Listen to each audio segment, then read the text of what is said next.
On the backs of Stephen Curry and Jimmy Butler, the Golden State Warriors defeated the Memphis Grizzlies and punched their ticket to the postseason as the 7th seed.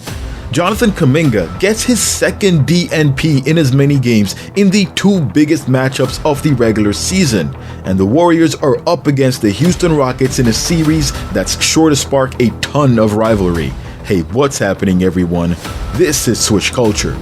Do you remember all that talk about playoff Jimmy? Well, he's in Golden State, and just as expected, he's lighting up the scoreboards and taking the Warriors to new heights.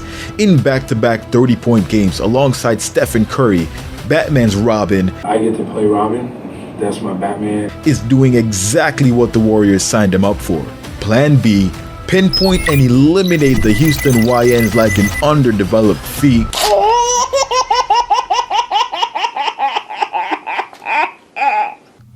Punchline. While the Warriors have a 16-7 playoff record against the Rockets all time, this won't be an easy task. Houston is the season's number 2 seed for a reason, one of them being their point of attack defense with Amen Thompson alongside Dillon Brooks, a problematic Fred VanVleet, and a movable oak tree for a rebounding big in Steven Adams. An offense that recently put up 125 in a decisive win over the number 1 seed OKC Thunder to potentially expose them as frauds, and likely a slew of officials ready to swallow their whistles. Between Dillon Brooks, the former Grizzly antagonizer who got eliminated by Golden State, Tari Eason, I don't like the Warriors. And not to mention Coach Ime Udoka, who was not only exposed as a coach in the Boston series against Golden State in the 2022 NBA Finals, his personal business was also exposed when he mixed his personal with business, as his assistant had more assists per player than his old team. Nothing would stroke their egos better than ending the Warriors season in the playoffs. Amidst all the excitement of the Warriors making the playoffs, however, the plot seems to thicken around one of the team's young hopefuls in Jonathan Kaminga. Despite the two biggest games seeming like great matchups for JK, who certainly could have contributed in some form or another in those outings, it seems Coach Steve Kerr thought it better for the team if he didn't even set foot on the court. At this juncture, it seems like a lot more than whether or not he can contribute, and possibly more along the lines of a bit of experimenting. Is this a sanity check, or is this darker than what it seems? With a 7-game series coming up in just a few days, let's look at what has just transpired to launch the Warriors into the playoffs and what we're likely to see once things get underway. Before that, however, be sure to like the video and subscribe to Swish Culture for the most analytical and entertaining NBA content on the planet. Now get ready. You're about to get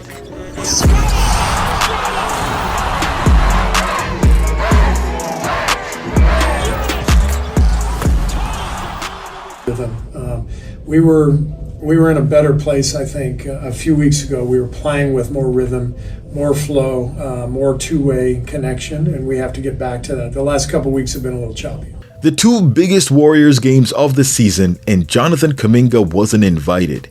He was given no opportunity, not even to play spot minutes, and both games were clutch with no garbage time. In any playoff series, any one game can be pivotal, so this begs the question. Why did he not play a single minute of either of the team's last 2 and most meaningful games? One could assume that his absence may be because in a crucial one-off game, JK doesn't have enough versatility to be allowed on the floor. There isn't as much pre-planning in a one-off game as there is during a playoff series, so if Kaminga is lacking in ability to read and react, then keeping him off the floor in a game that comes with unknowns would make sense, especially if there isn't a defined role. Let's assume this is a read and react issue. Do we see Jonathan Kaminga getting minutes against the Houston Rockets, a team he matches up well against in a series? The answer is yes and no. A playoff series allows pre-planning and suits a defined role, so it's possible that a role could be carved out once the team has figured out how they will approach Houston. It would mean in a potential Game 7, however, that he could be sat regardless of matchup because it's a do-or-die game. This means Steve Kerr sees Jonathan Kaminga as a player that raises the ceiling but also lowers the team's floor. essentially a wild card. As we discussed, even with a successful matchup as we've seen, he's been great against Memphis with averages of 25 points, 7 rebounds, and 2.6 assists in 31 minutes last season, winning 2 out of 3. A good matchup doesn't necessarily mean he'll play, but what's the difference between a wild card and a glorified garbage time player? Because if this is the case, JK's value is effectively tanked. One could argue that this whole fiasco was only taking place because he didn't accept the extension the Warriors offered, a number which is unknown at this point despite the rumors you've heard, and that this is both punishment and retribution to lower his value so that he can be re-signed next season at a much more team-friendly deal in order to maintain competitiveness, especially after signing Jimmy to a $120 million extension. So now we ask, is Jonathan Kaminga's lack of a defined role outside of a series due to development, playstyle, or personnel and fit? Is this on him or is it on the team leadership? It's sometimes difficult for a player to know where they fit, so it's up to the leadership of the team, veterans, and coach to guide that player and maximize their strengths in order to ensure the team benefits. JK has skills the team could use, and being unable to utilize him in crucial matchups says less about him and more about the team leadership. If an undrafted player like GP2, who couldn't secure a spot in the G League for almost a decade and playing in the G League before becoming a defensive specialist playing spot minutes with Golden State, then either the Warriors front office knows something the rest of the league doesn't, or JK is one of the worst players the league has ever seen. Meaning, the Warriors front office knows something the rest of the league doesn't. Now, Jonathan Kaminga did lead the Warriors to a victory over the Houston Rockets before Jimmy and without Steph Curry.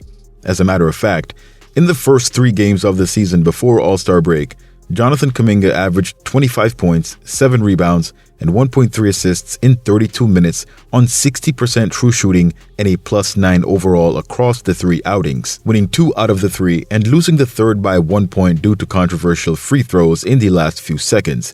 Against the Rockets this season in total, the Warriors are 2-1 with Kaminga being a major part of the Warriors offense. Even in the game they lost after JK's return, he was still a +9.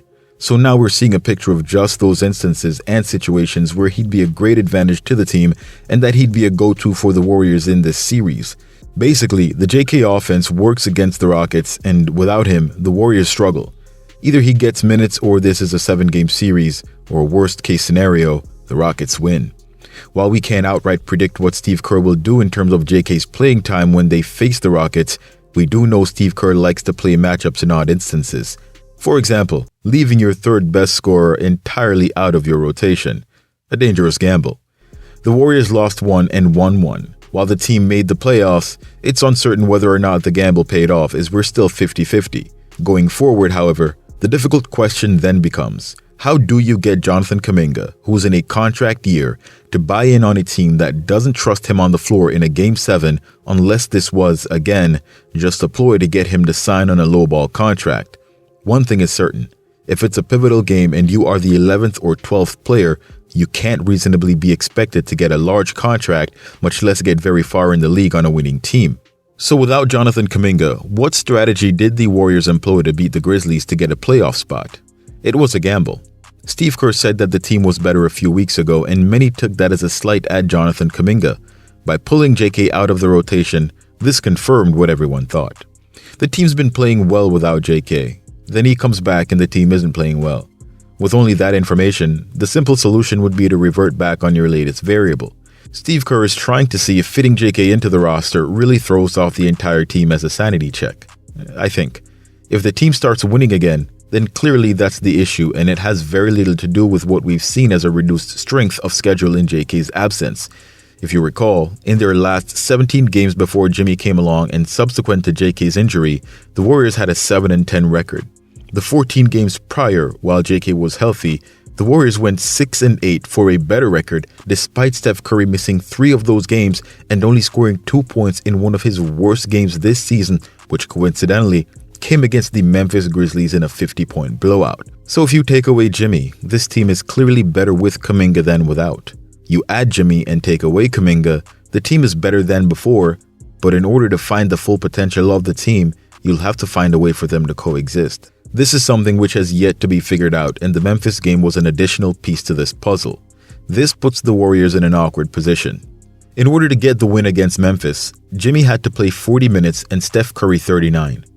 Steve Kerr even found 6 minutes for Guy Santos, who grabbed 3 rebounds during his time on the floor, likely motivated by a statement Steve Kerr made earlier when asked about the fact that the Warriors were out-rebounded in the Clippers game. That statement read, "I thought we missed Guy Santos the other night." While this might seem innocuous to some, the statement kind of aligns with Steve's lack of complimenting or praising JK or letting it be known in any way, shape, or form that the team needs him. No sort of reassurance was made, and as a matter of fact, when the media asked Steve Kerr whether or not he has spoken to JK regarding the last game, Steve declined to comment. Now we know that Jimmy Butler is used to carrying a team and making it through the playoffs without a second option, so it would actually be quite shocking for a player that complements Steph Curry so well to not be able to do so again, although it can be argued the Western Conference is a lot tougher than the East. As such, his performance, putting up 38 points, 7 rebounds, and 6 assists, comes as no surprise. Much of the night was Butler driving inside, getting to the line, and drawing contact, getting his 3 points a bit differently than Curry. Steph, who had 15 of his 37 points in the fourth quarter, tallied 8 rebounds and 4 assists after coming alive down the stretch, with back-to-back triples that made it difficult for Memphis to come back. It wasn't entirely a close game to begin with, however, as the Warriors went up by 20 earlier on in the game. By the 7-minute mark in the second quarter, the Warriors went up 55-35 on a Steph and Curry 4-point play. The Warriors typically do not get such a favorable whistle, with Butler getting to the line 18 times, making 12 of his attempts, and Curry hitting all 13 of his. And this is despite Steph Curry getting manhandled and fouled throughout the game. What all this is pointing to is that as the Warriors get into these playoff-level games, it'll come down to a couple of guys who can make shots to carry the team. If they can get a third guy to step up in the moment like they had Poole in 2022, they can contend with any team. But the team's role players likely won't be good enough to contribute to the Warriors scoring and dominating otherwise. We shouldn't expect the whistle to be friendly to Golden State when it gets to the playoffs either. This puts a big question mark next to the matchup with the Rockets. Can the Warriors fit JK next to JB? The Rockets series is the perfect place to figure this out. While they lost to the Rockets when fully healthy, Steve now knows how they plan to limit the Warriors. Their actions are simple: deny Steph Curry and force the rest of the team to win, lock down the perimeter, and put Steven Adams in the paint.